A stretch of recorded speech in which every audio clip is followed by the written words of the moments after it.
Today, let's make a coiled ring dish. Welcome, I do sewing and DIY related content, and today we are making a coiled ring dish. Now, this little dish was so fun, so easy to make, and perfect as a little stocking stuffer. So you're only going to need really two items for this. First, you're going to need some cotton cording. So I'm using around a quarter of an inch thick cotton cording. I have around 40 inches here, and I use all of this for that little dish. Then I have a bunch of fabric scraps. So these are anywhere between a quarter of an inch to 3/8 of an inch wide. And then I have almost around 100 inches of that. I don't use it all though. So with these two items, we can now actually begin doing the prep for our little dish.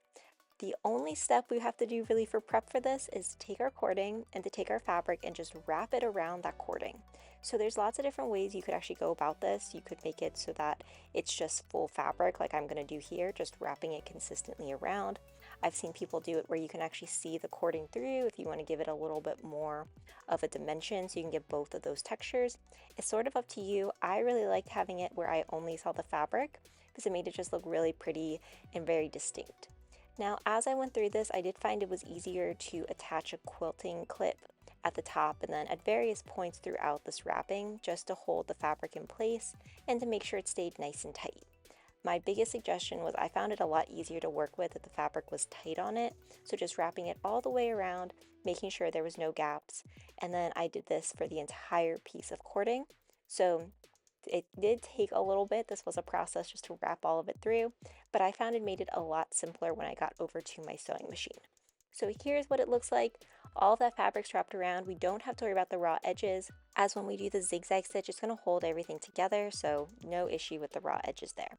So now over at our sewing machine, I'm going to be changing this to a zigzag stitch. So number 4, I found my width was fine, but if you may need to adjust the width to be slightly larger, I did see some people mentioning that online.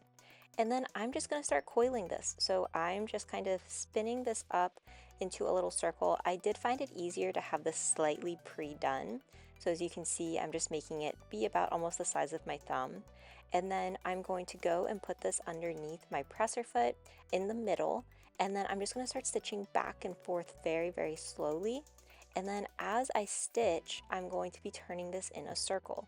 So very similar to like if you were sewing on a curve in a way, you're just gonna be using those same techniques of going slow, repivoting your fabric as needed, pushing it into a circle and sewing that zigzag stitch all the way around.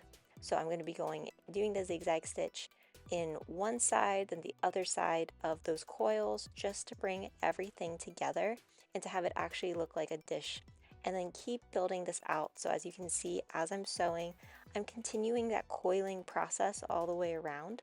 I do have this sped up, but I want to let you know this took almost probably around like 15 minutes for this tiny little dish.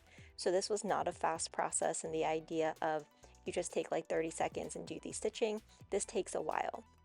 Then once I started to get it to the size that I wanted for the flatness, I started to kind of go, as you can see, on a diagonal.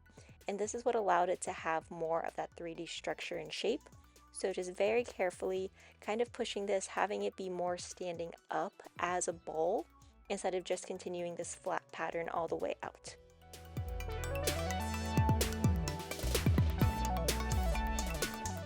And then of course readjust as needed so that you can take your time, really go through this.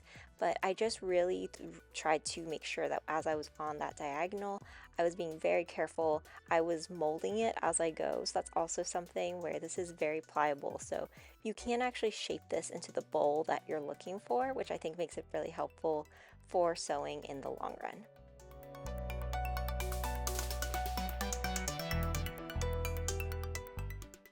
And then as I started to get near the end, I saw a couple different ways to finish this off online.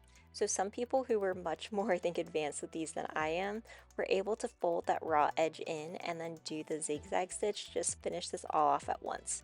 I did try to do that, but mine still looked a little bit messy. So I'm gonna go ahead and just kind of hand stitch that fabric down to make sure that it's fully finished off. But if you're better at it, I think you definitely could have done this all just in that one sewing machine setting. So here's what my bowl looks like. As I said, you can just kind of go and mold this now. So use your hands, work it around. Here's what it looks like. It's the perfect size ring dish. So I'm really happy with how it turned out. I love the colors, I love how fun it looks. I think that it's a really fun little Christmas present. It could also be a great stocking stuffer because I love the size, especially if you paired this with some sort of jewelry. It could be a great gift to give somebody. I also just think imagine making these in different sizes and shapes. Like you could make them so big and they could be so useful. I've seen people make them with bags as well, and it's crazy that this just started from some scraps of fabric and some cording. I do think one of my favorite pieces is just how easy it is to kind of get it into that bowl shape. It really wasn't that hard, and this is one of my first times ever doing this, so I definitely think I want to make more of these.